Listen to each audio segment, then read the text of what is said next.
365 Sports. Okay, before we jump into it, as we try to be good reporters, but as fans also, your thoughts on what everyone seems to be talking about all over the place online, and that is the calls, the refereeing that was incurred with the Colts and Houston game. Yeah, I've seen a lot of Instagram stuff about it, like, oh, this is terrible officiating, all this stuff. And then I talked to a Houston fan about it, who is also a Jets fan because he was raised in Houston and Jersey. Okay, so I was like, that's a very sad life for you right now. Jets, but both of his teams won this past weekend. But regardless, I was talking to him. He knows a decent bit about football, and I was talking to him. He was like, "Yeah, that was a weird game." I said, "Yeah, it was terrible officiating." He was like, "Oh yeah, I completely agree." So there are even Houston fans who admit it. It was rough for me because I feel like even whenever we came in from the second half, I was like, I feel like the Colts, they weren't winning. They were losing by 4 points, and they didn't even have the ball. But I'm like, I feel like Colts are kind of in control here. Yeah, I felt comfortable. And then just throughout the game, it was just did not go as well. And there were some really bad calls and stuff like that, just especially later in the second half, that just kind of prohibited a lot of the stuff that the Colts had done and stuff like that. So. Yeah, it's tough, and I'm not saying that all the calls were on one side.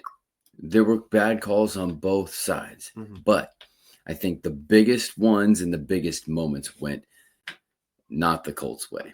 Yep. And it's frustrating when it seems like it's a small market thing, or you get the sense that this is what I'm not saying who they are. I don't know. But you get the sense that this is what they wanted. And it turns into almost like an NBA kind of officiating kind of thing where you really can see this is where they want it to go. And that's frustrating. But Agreed.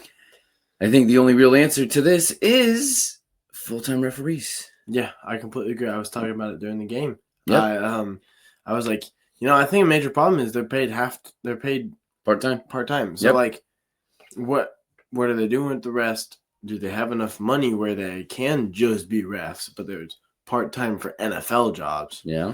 I think they need to be paid full-time. That's what they're doing. There are refs known for doing this type of stuff. I don't think they're known for their other jobs. So why not just fully commit? Yeah. You have enough. The NFL has enough money to fully pay these guys. Just do it. Yep. Agreed. I'm Kevin. He's Liam. We're the Unstable Blues. Happy to present 365 Sports, or Indiana 365 Indiana Sports as part of the 365 Sports Network. Yes, welcome back in. The Colts lost yet another close game where they seem to have control in many ways and a chance at the end, but just couldn't seal the deal. What is the outlook at this point with still much of the deciding games in front of them? Let's go all in. Yes, you can follow us on TikTok and Instagram at 365 Indiana Sports, and don't forget to like and subscribe on YouTube or wherever you get your podcasts. Yes, injuries. Yeah. Sauce Gardner has a high calf injury. Not an Achilles, but as you pointed out, high calves turns into low calf, which turns into Achilles.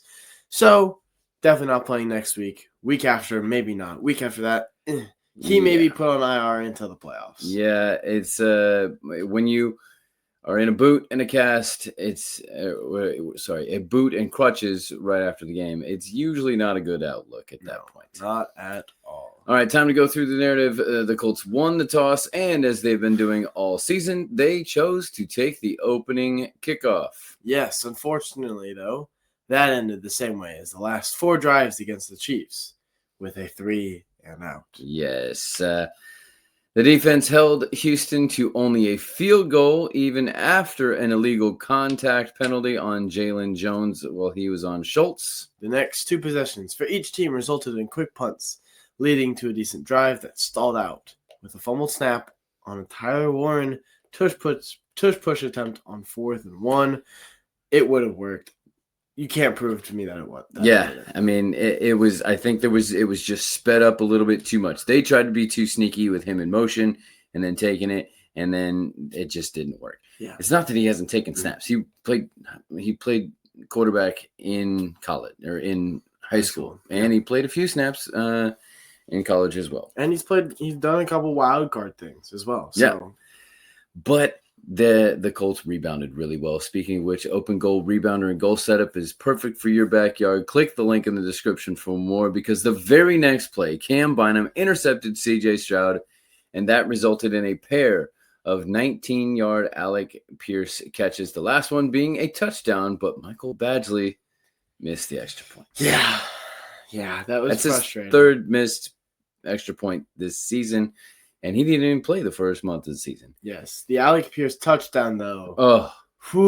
Double coverage all over him. Yep. Reaches behind, gets the catch. Houston answered with their own touchdown. The Colts had the punt, and Houston had some questionable clock management, leading to a halftime score of 10-6. Yes, all these things really come into play when you're training, right? And making sure you execute that training well. Speaking of which, Farm Hounds has healthy treats to help you train puppies like a country mountain dogs.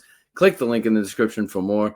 The offense finally remembered that Josh Downs was on the team, as he went for 44 yards on a pair of catches, and Alec Pierce, drawing a pass interference, set up Tyler Warren for a 12-yard touchdown catch, resulting in a 13-13 score headed into the fourth quarter. I would just like to say on that touchdown, as soon as I saw the release from Tyler Warren, I said, Warren's open. Yep. And I called it wide open in the end zone. Yep. You called it as he went out of frame. Yeah. Like, you saw it just before he went out of frame. You said, Warren. And sure enough, there it was. And then they showed the back, kind of all 22-ish. Like Daniel kind of Jones kind of view of it. And you saw him come out open. You did call it. I was there. I remember. Yep. Yeah. Then what's next? The 14:51 left in the game came the play that, as James Boyd from The Athletic said, may determine the AFC South. I cannot necessarily disagree with him. There's a lot more AFC South to play, but man, this sticks out right now. The play clock stood at 0 for a while. I saw someone count it out. It was about a second and a half after the play clock had hit 0. I read somewhere that the only way that as it was explained post game in the referee pool, it was explained that, what we hear a lot, that there's a ref looking at the clock, and then when it hits 0, he comes and looks at the snap. And the only way that he doesn't get there is if that ref had a neck problem that day. Mm-hmm. That's what was written up. Yeah. And then Houston was still able to snap it without a flag, though. Yes, then there was a flag, a phantom flag, as J.J. Watt put it, for pass interference on Kenny Moore. Even J.J. Watt, the Houston Texans guy, disagreed with this call heavily. There was a little bit of this, a little bit arm, just that. It was like a little high five. It was normal, completely normal. And then his legs, the receiver's legs, tangled up with his own legs, and he fell. Yep. And he's acting like he just got the play of the world. And, Hutchinson just. Yep. And he's on the floor. There we go. Yeah. Gone. Like the high five from your buddy is going to knock you over. Are you kidding me? Mm-hmm. Now, a couple things here. J.J. Watt should not be on this broadcast, in my opinion. J.J. Watt should also not be on a broadcast where his brother is in there. But he's done 3 Houston games and a Steelers game this season. Steelers game last week. Yeah. Whenever TJ broke his record. Yeah. There are other people who can do this. This is called a conflict of interest. It is not okay in any other business. It shouldn't be in the NFL either. If you're going to do that with the broadcast, what are you saying about the whole integrity of the game that you want to promote so much that you're not willing to pay your referees? There's problems and inconsistency because of that. And then here's my other struggle with paying the referees full time. If they're full-time employees, Now you can make them do whatever you want. And that's a problem too. Yeah. I don't know. I think maybe a third-party referee organization. All of a sudden there's the CBA, but also there's the referee organization. That may be a good way to go about it. Checks and balances. So the resulting touchdown had an extra point that appeared to be missed wide left. But the ruling is all of the ball has to be over. If it goes over the goalpost, all of the ball has to be inside of the very outside of it. So if it goes over, like this, then all of the ball has to be over the outside. And it stopped twice on the frames where it went over. Part of it was over. About a fourth of it was over because it paused. I looked. Okay, cool. And then the frame after that, it was about 3/4 of the ball was over the line. Yeah. I don't know. I think the biggest it's problem, not reviewable, and I think that I don't know if this is what you're saying about the biggest problem. Oh. In my opinion, I think that's the biggest problem. That's not reviewable. I think if it's close, you call it good, as if it were a same scenario. You review every touchdown play. Yeah. I think now you should review every extra point, every field goal, all that stuff. Right. You call it good, and if it isn't, you come back and say it's not. It wasn't all three of those not reviewable. Mm-hmm. To me, that's a problem. It's at some point it's a problem somewhere, right? You have virtual. It's a simple clock management thing. Should be reviewable. You have a virtual assist with where the ball gets spotted now. Oh yeah, which came in clutch for the Colts. Yep. But you have that now. Why can't you do that with penalties?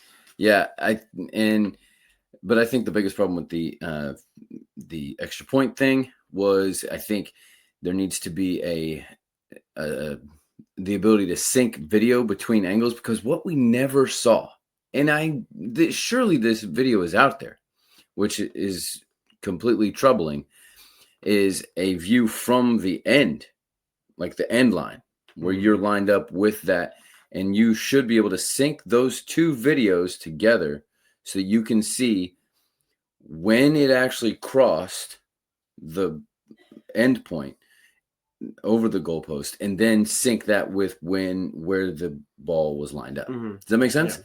I think the best point of view you could get is from where the ref was. Looking up, because it didn't capture it, because you can kind of see, okay, I see a whole bunch of yellow right above me, and then can I see part of the ball coming over? And you can also see whenever it crosses, because you can't see part of the ball. Agreed. So the best view was the guy who actually called it and nothing else. So do we trust that or not? That's the question. Well, let's get some glasses on that guy and some video glasses, and let's see. The Ray Meadows are out. Not sponsored, by the way. No, I do not sponsor AI. Staunchly against it.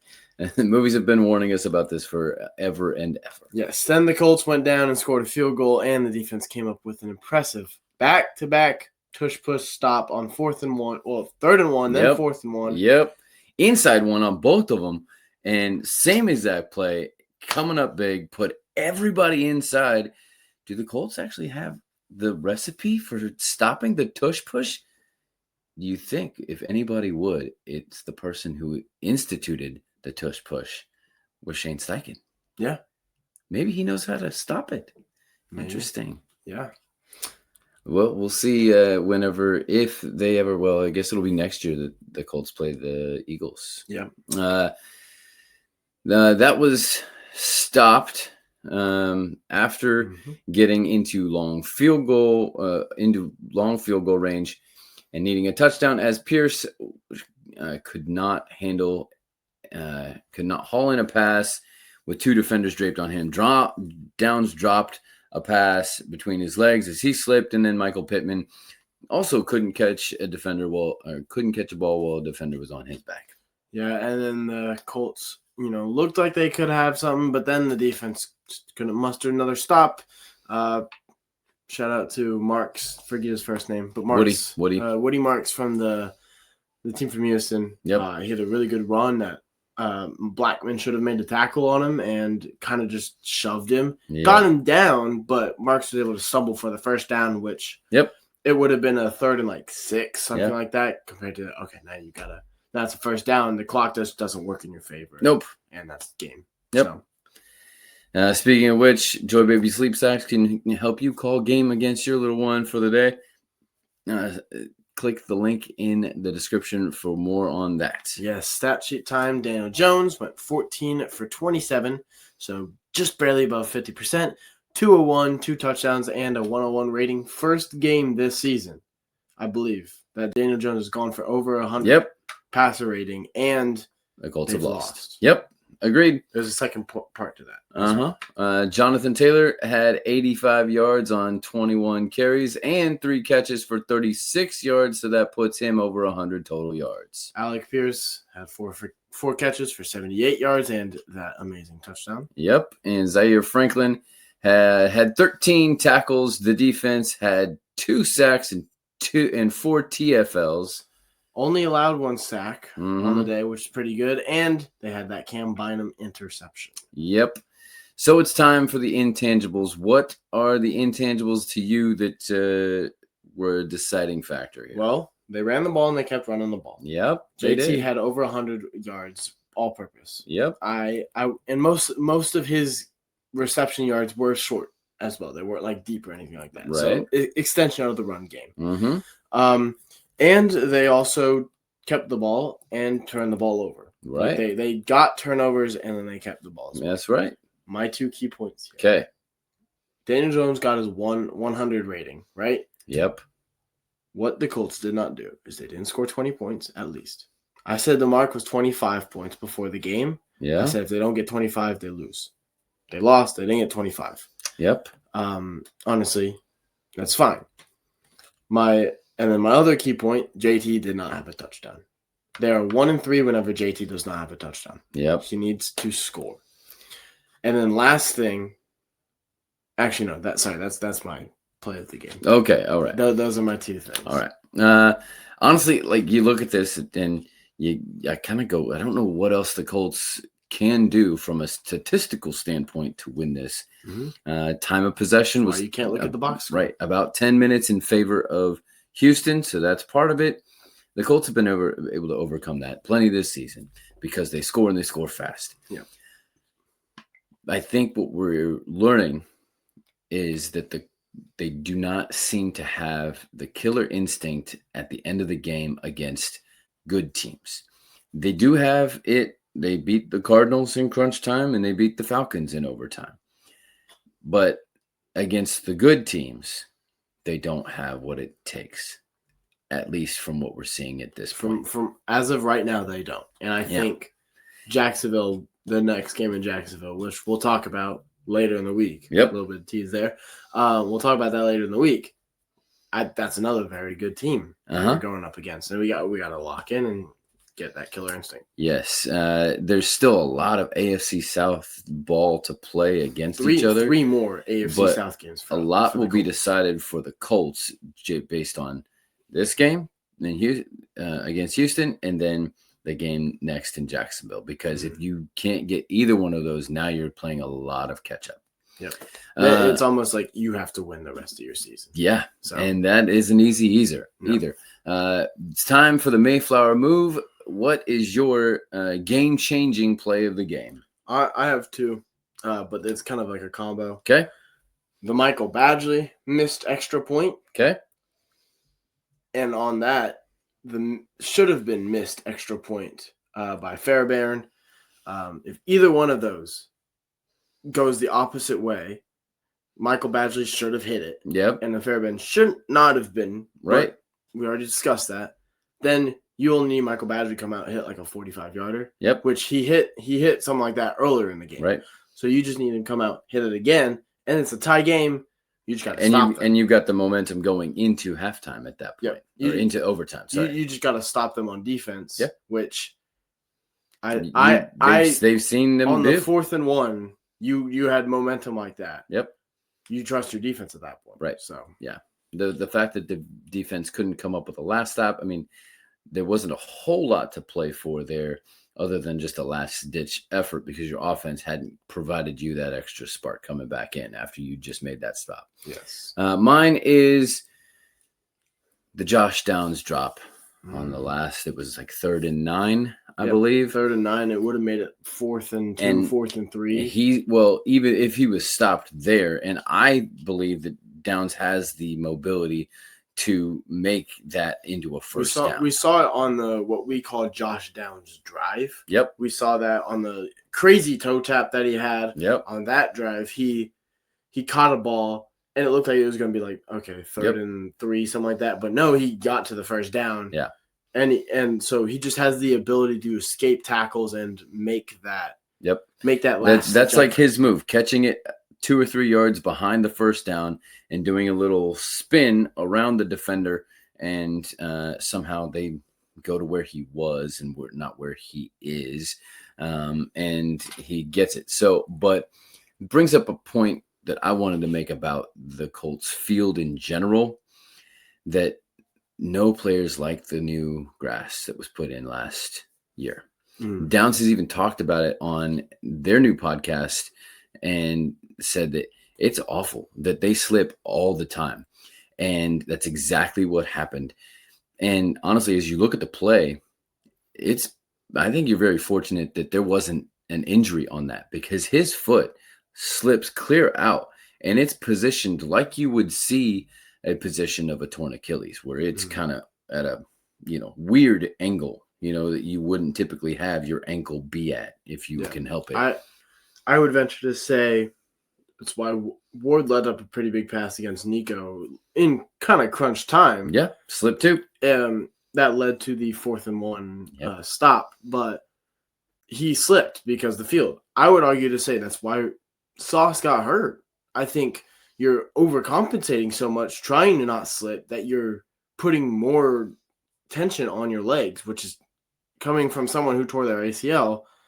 Our grass was kind of slippery as well whenever it rained, and it was a rainy day then. Yeah. And there's holes everywhere. So obviously the Colts field doesn't have holes, but still, if it's slippery, that's going to cause some issues. Yeah. So fix the field. Nobody likes it. I know you just put it in, but come on. Now it's time for the star of the game, presented by Underdog Fantasy Sports. If you want to put together some of the Alec Pierce plays, some of the Jonathan Taylor, maybe some players from you can put together a package of flex deal and make a whole lot if they all hit, but still make something if only a few of them hit. So take a look at this from them. We'll give you our stars of the game. Football's back, and Underdog is the best place to make picks and win money all season long. Playing on Underdog is easy. Just pick whether your favorite players will go higher or lower on stats like touchdowns, receiving yards, interceptions, and more. Get your picks right, and you could win up to 5,000 times your cash. Download the app today. Sign up with promo code COLTS to score $100 in bonus funds or bonus entries when you play your first $5. That's promo code COLTS. Millions of fans have already won billions making picks on Underdog. Will you be next? Underdog, make picks, win money. Must be 18 and up, 19 and up in Alabama, Nebraska, 19 and up, and in Colorado for some games, 21 and up in Arizona, Massachusetts, and Virginia, and must be present in a state where Underdog Fantasy operates. Terms apply. Offer not valid in Maryland, Michigan, Ohio, and Pennsylvania. Concerned with your play? Call 1-800-GAMBLER or visit www.ncpgambling.org. In New York, call the 24/7 Hope line at 1-877-8-HOPE-NY or text HOPE-NY. That's 467-369. All right. So who is your star of the game then? I feel like there's a lot of people you could give it to here. I would say, I think I'm going to give it to Daniel Jones. I think a lot of his receivers had a pretty decent game, but I think that was all because of him. Playing with a fractured fibula is not easy. It's every drop back, you're putting pressure on it. There's no way around it. So every drop back, I know he's feeling pain. The way he's still standing in the pocket, knowing people are going to come for that fibula because people know about it. Yep. Houston's what Houston is. Wait. What is Houston? Houston's a dirty team. Oh, I agree. But knowing who he's playing against and how he has a fractured fibula, they're going to come for it. So being able to just stand in the pocket, deliver the balls, and the Josh Downs catch only happened because Daniel Jones threw it there. Oof. The Alec Pierce catch, put it where only Pierce could get it. Yep.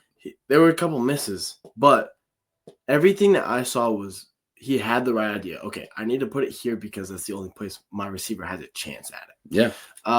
Yeah, he put into some tight windows, and not all of them hit, but there were no interceptions. Yeah, exactly. And he had over a 100 rate. So there's my uncle was texting us, and he said there's 4 things people were saying. Fire Shane.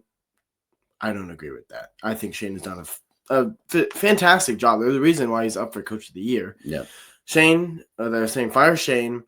Daniel Jones, because he's hurt, he had over 100 rate. Not his fault. And he's playing back in New York. Yeah. No, he's not. I'm not sure that your better option is Riley Leonard either. No. Now, we don't know that. I was a big Riley Leonard proponent at the beginning of the season. Still am, but there's probably a reason behind the scenes we don't know that he's just not quite ready yet. He's not there. That's fine. But I think this game had nothing to do with Daniel Jones. I think he performed amazing, and his receivers just couldn't catch the ball in crunch time. And that's not his fault. He delivered it exactly where it needed to be. Yeah. A lot of times in a win or in a loss, I'll give it to the other team.